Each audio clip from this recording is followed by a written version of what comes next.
I started realizing that it's the solutions that have become the problem, that we're helping people to death.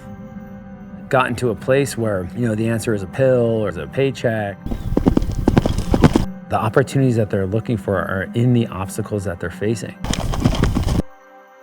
I look at Heroes and Horses as really my own journey of healing myself from my own wounds after a 15-year career in special operations. I didn't believe that I was sick.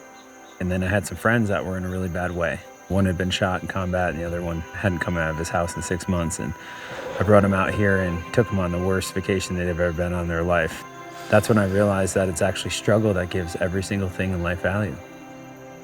If life wasn't difficult and there wasn't challenges, there would be nothing to learn. We learn through struggle. I think we're here to awaken really wisdom that has become latent inside of them. Because I ultimately believe that what people are looking for, they already have. It's one long continual conversation with who am I as a person. So we created a space here over 41 days where a person really can get silent and begin to listen for the first time.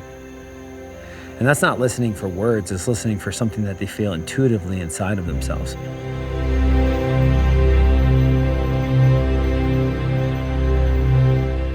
We got to treat the body as well as the mind and the spirit. Here we use the elemental teachers. There's no hot showers here. Cold plunge, breath work and meditation, fitness. Learn to eat for what's good for them, and they learn to make those judgments by listening to themselves. I hope to inspire people to do something different, to live in a different way. That revolution that we talk about is a revolution of the heart.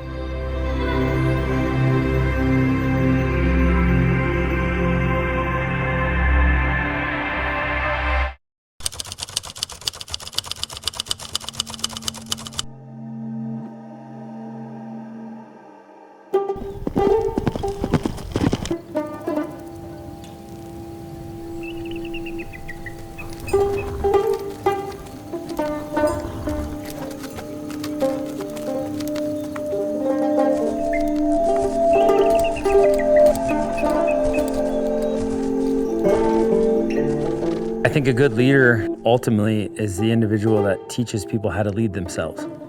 If you're constantly telling people what to do and what to think, you essentially wind up with employees. And that's difficult with military guys. They're constantly looking for someone over them to tell them what the mission is. You got to find that mission in your own life.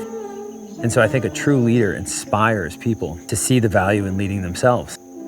That's what ultimately Heroes and Horses is about. It's pioneering a new way in human development.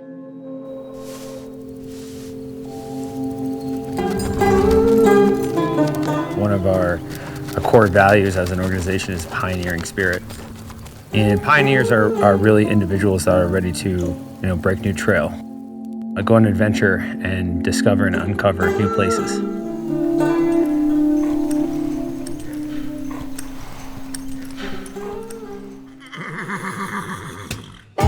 Through that process of 41 days, we utilize the horse-human connection, which is a predator-prey relationship, which is really profound. The horse ultimately reflects your true feelings, and you can see yourself through the horse by their reactions.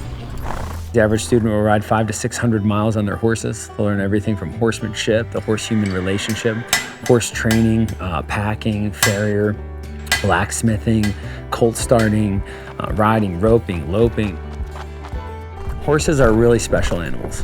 There's something in a horse that wants to be with a person. You go out and gather wild horses out here in the range, you'll be a mile away and they'll feel the vibration in the ground, they'll start moving. They're not like seeing you, they're feeling you.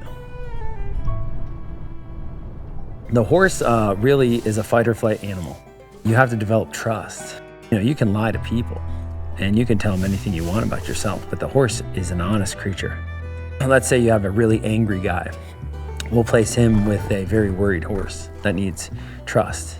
And the individual, of course, initially curses the horse when it's really them that are causing the reaction in the animal. But when they're willing to look at themselves and they change themselves, the relationship between the human and the horse becomes a bond where that person becomes the leader of that animal.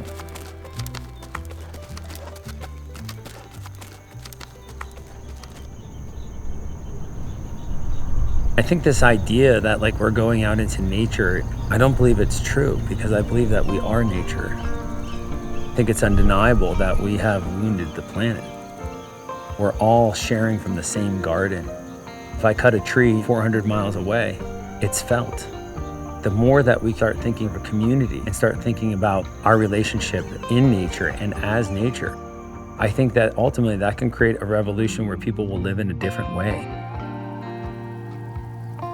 You have to understand that there is a relationship between the earth that we're on, and we're stewards of that earth. We're always looking for someone to come and save us.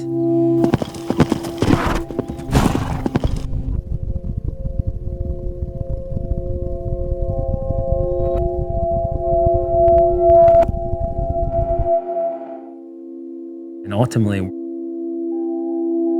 we're the ones that we're looking for.